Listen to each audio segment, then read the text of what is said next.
Passport apply कर दिया और पासपोर्ट ऑफिस अपॉइंटमेंट भी फिक्स कर दिया है, पर पता नहीं पासपोर्ट ऑफिस विजिट में एग्जैक्टली क्या होता है।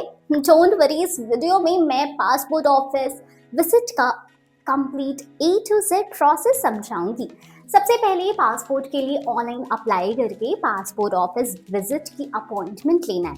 आपकी अपॉइंटमेंट स्लिप जनरेट हो गई जो आपको संभाल कर रखनी है। उस स्लिप पे पासपोर्ट ऑफिस लगने वाली डॉक्यूमेंट की लिस्ट होती है।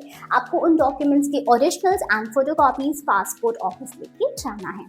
फिर आपके अपॉइंटमेंट डेट एंड टाइम पे अपने चूज के पासपोर्ट ऑफिस विजिट करना है। ये याद रखना है कि अपॉइंटमेंट टाइम के 30 से 45 मिनट पहले ही पासपोर्ट ऑफिस पहुंच जाना। पासपोर्ट ऑफिस के मेन गेट पर security guard appointment slip check करती है।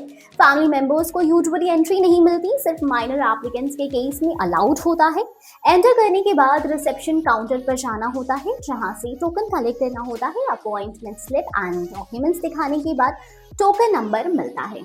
उसके बाद वेटिंग हॉल में वेट करना होता है और जब आपका टोकन नंबर स्क्रीन पे डिस्प्ले होता है तो आपको काउंटर्स पर जाना होता है। पासपोर्ट वेरिफिकेशन के लिए ना A, B और C 3 काउंटर्स होते हैं। ओके, काउंटर A पर ओरिजिनल डॉक्यूमेंट स्कैन होते हैं, बायोमेट्रिक ली जाती है, फिंगरप्रिंट्स और फोटो कैप्चर होती है। इस काउंटर पे कुछ मिसमैच पर्टिकुलर्स और एफिडेविट सबमिट करने होते हैं। यहाँ पे आपकी पासपोर्ट फाइल प्रोसेसिंग स्टार्ट हो जाती है। उसके बाद काउंटर बी पर डिटेल्स एंड डॉक्यूमेंट्स दोबारा से वेरीफाई होती हैं और कोई मिस्टेक हो तो करेक्ट की जाती है।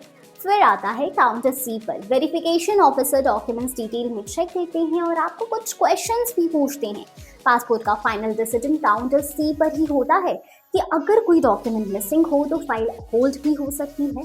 पासपोर्ट ऑफिसर आपसे कुछ बेसिक क्वेश्चंस पूछते हैं, जैसे कि पासपोर्ट क्यों बनवाना है, परमानेंट और करंट एड्रेस के बारे में पूछते हैं। अगर पहले कभी पासपोर्ट अप्लाई किया हो, रिजेक्ट हुआ हो या होल्ड हुआ हो तो उस बारे में भी आपको ट्रुथफुल जानकारी देनी होती है। आपका फिर फाइल जो है ना वो प्रोसीड होता है और प्रोसीड होने के बाद आपको ईमेल और मोबाइल नंबर पे नोटिफिकेशन सेंड किया जाता है। ये सब पासपोर्ट ऑफिस में होने वाली प्रोसेस है। 1.5 से 2 घंटे का टाइम लग ही जाता है और अगर कुछ प्रॉब्लम आ गई ना तो ये टाइम तो और भी ज़्यादा बढ़ जाता है। इसलिए जब भी जाओ पासपोर्ट ऑफिस तो अच्छा खासा टाइम लेके जाओ और टाइम से पहले जाओ। पासपोर्ट ऑफिस में क्या होता है ये जानने के बाद अब आपको पासपोर्ट ऑफिस जाने से पहले किसी भी चीज़ की टेंशन लेने की ज़रूरत नहीं है। अगर आपको कुछ पासपोर्ट रिलेटेड कुछ भी इशू आ रहा हो तो आप कमेंट करो, इट्स ईजी आपको डायरेक्ट कांटेक्ट करेगी। ऐसे ही इंफॉर्मेटिव वीडियोस के लिए इट्स ईजी को ज़रूर सब्सक्राइब करें। हम मिलेंगे अगले वीडियो में।